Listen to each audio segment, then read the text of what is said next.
J'ai soif. Sur la croix, Jésus dit, j'ai soif. Une affirmation qui exprime toutes les soifs que l'humanité a aujourd'hui. Plus particulièrement, la soif de justice. Plus de 2000 ans après la mort de Jésus, aujourd'hui encore, l'humanité a soif de justice. Chaque jour, nous brisons les ponts que Jésus lui-même a construits pour nous. Nous faisons porter chaque jour aux autres des fardeaux de l'exclusion et de l'injustice.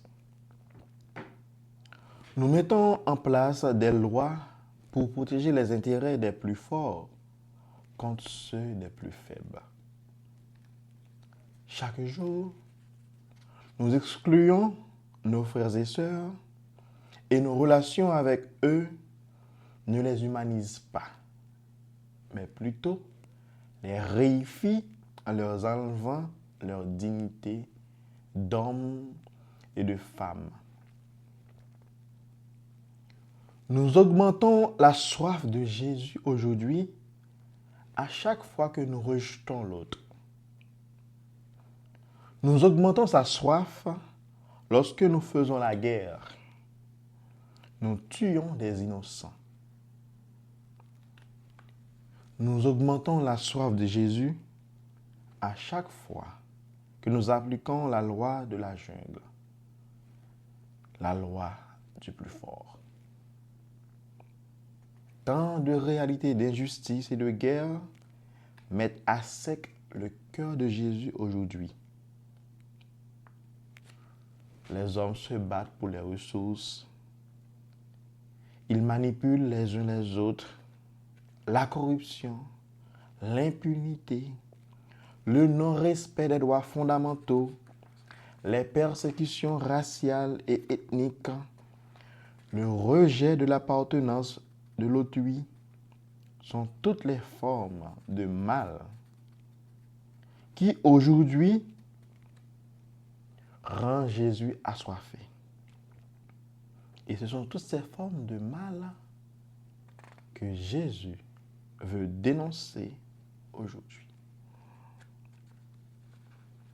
Jésus a soif de justice et d'une vraie égalité.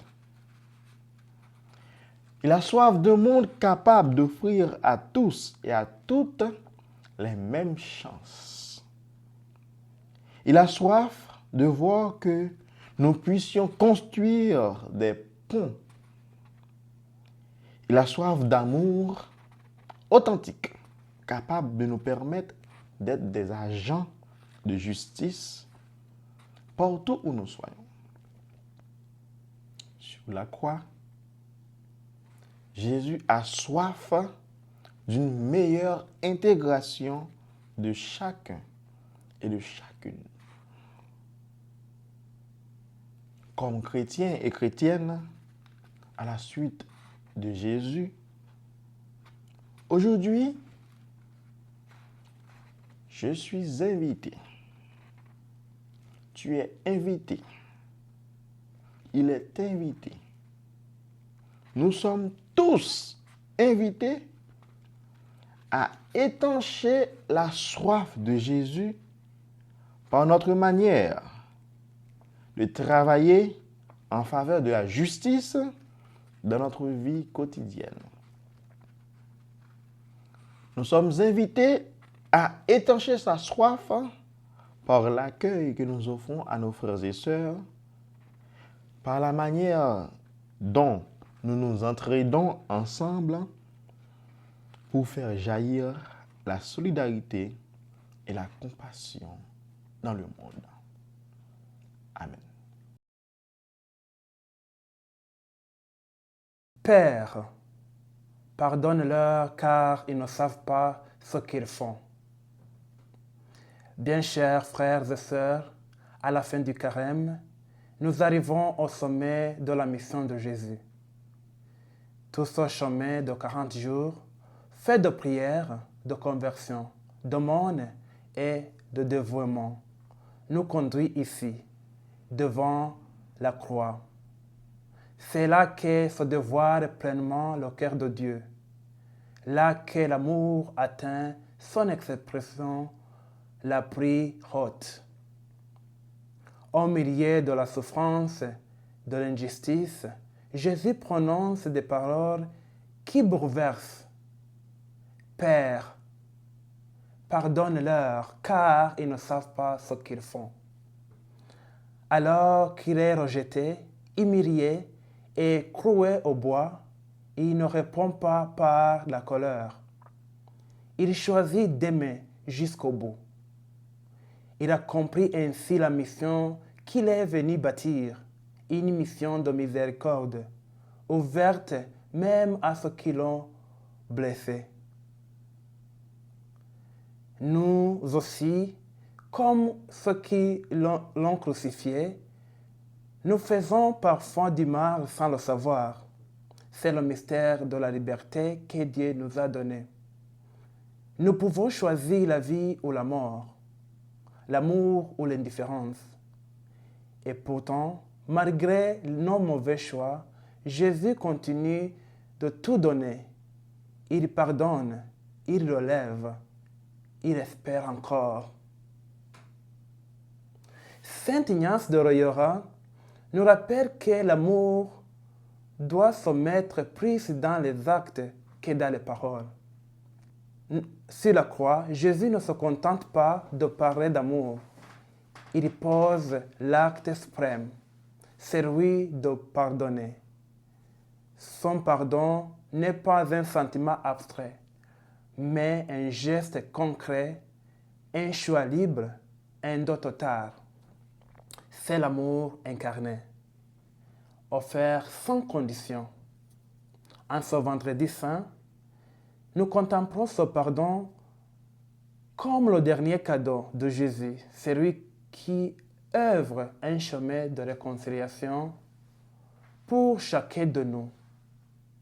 Prions pour que le Seigneur nous guide, qu'il nous apprenne à aimer comme lui, à poser des gestes de pardon, même lorsque cela coûte.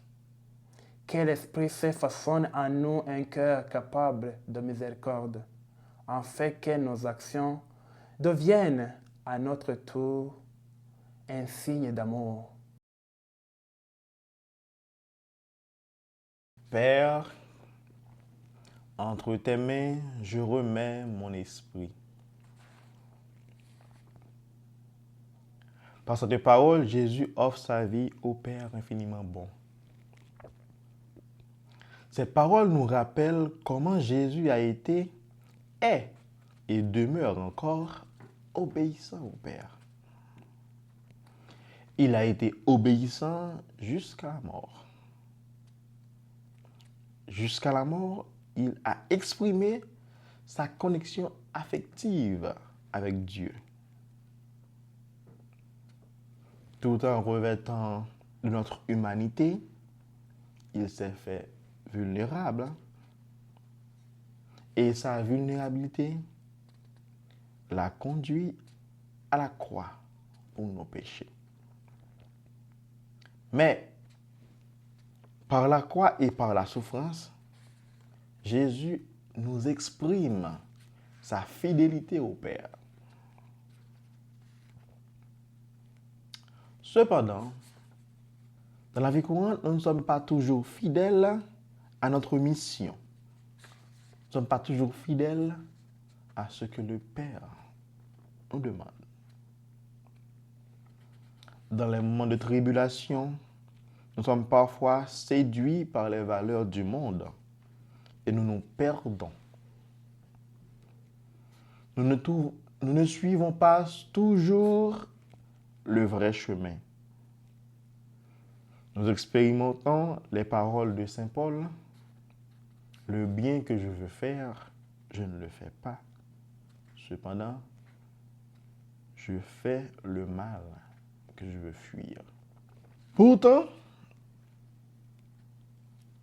nous sommes tous invités, comme Jésus, à dire,